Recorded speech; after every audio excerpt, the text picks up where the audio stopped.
महाराष्ट्रातल्या घराणेशाहीप्रमाणे कोकणात घराणेशाही नव्हती. ती राणेंच्या प्रायव्हेट लिमिटेडच्या माध्यमातून आता घराणेशाही जिल्ह्यात रुजू लागलेली आहे. मधल्या काळात वृत्तवाहिनीतून एका मुलाला एक म्हणजे भारतीय जनता पक्षाचे निकष असल्यामुळे एका घरात दोन द्यायचे नाहीत, म्हणजे एक आपल्या घरातला एक भाजपमधून लढवायचा आणि दुसऱ्याला आपल्या घरात असलेला शिंदे गटात पाठवून शिवसेनेतून लढवायचा, म्हणजे जेणेकरून जिल्ह्यावरती राणे प्रायव्हेट लिमिटेड कंपनीचं अस्तित्व ठेवायचं. हे जे चाललेलं आहे हे सर्व मतदारांनी आता आणून पाडण्याची गरज आहे.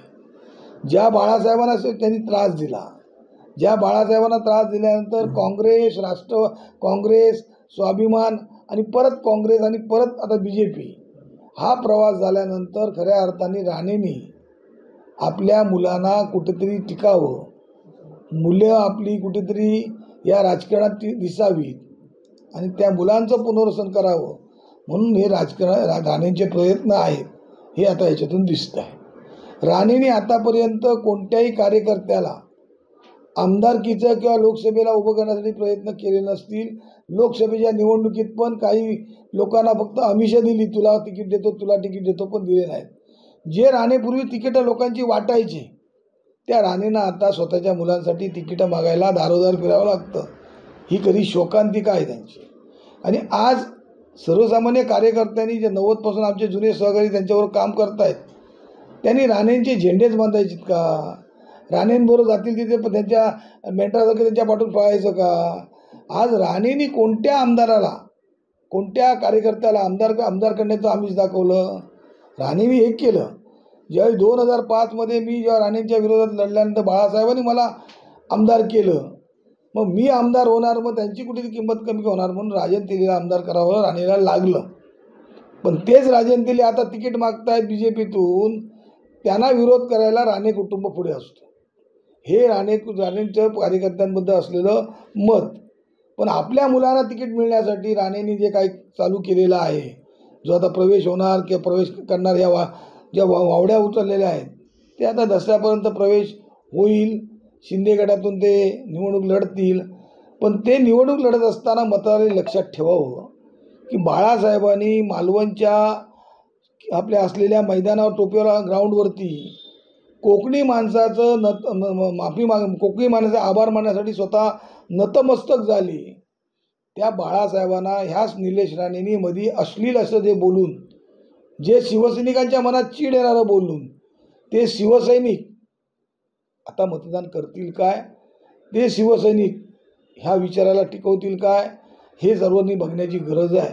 कारण आज राणेंकडून आम्ही 2005पासून राणेंकडून सोडल्यापासून आम्ही कोणते जास्त पक्ष बदलत राहिलो नाहीत. आम्ही जरी आता असलो तरी स्वतंत्र आहे. मी कोणत्या पक्षाकडे जाण्यासाठी प्रयत्न करत नाही, मला कोण पक्ष घेत नाही हे बोलत असाल तर ते मग पुराव्यानिशी स्पष्ट करा. मी आजही कोणत्याही पक्षाकडे माझ्या प्रवेश करा म्हणून सांगायला गेलेलो नाही. कार्यकर्त्यांची जी इच्छा आहे त्या इच्छेप्रमाणे आम्ही चाललेलो आहे. त्यामुळे आज जे घराणेशाही आणून जिल्ह्यावरती राणे प्रायव्हेट लिमिटेड कंपनीचा वचक ठेवण्यासाठी जे चाललेलं आहे, आज एका मतदारसंघातले मागासवर्गीयांचे बेंच काढले जातात, कामांमध्ये टक्केवारी घेतली जातात, कामं कोसळत आहेत, कामं हे होत आहेत, तरी त्याच्याकडे बघत नाही.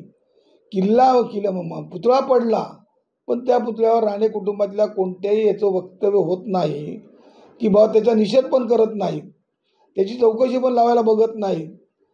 तेच आज शिवसेनेचा धनुष्यबाण घेऊन बाळासाहेबांचा विचार घेऊन त्या पक्षात प्रवेश करून काम करत आहेत.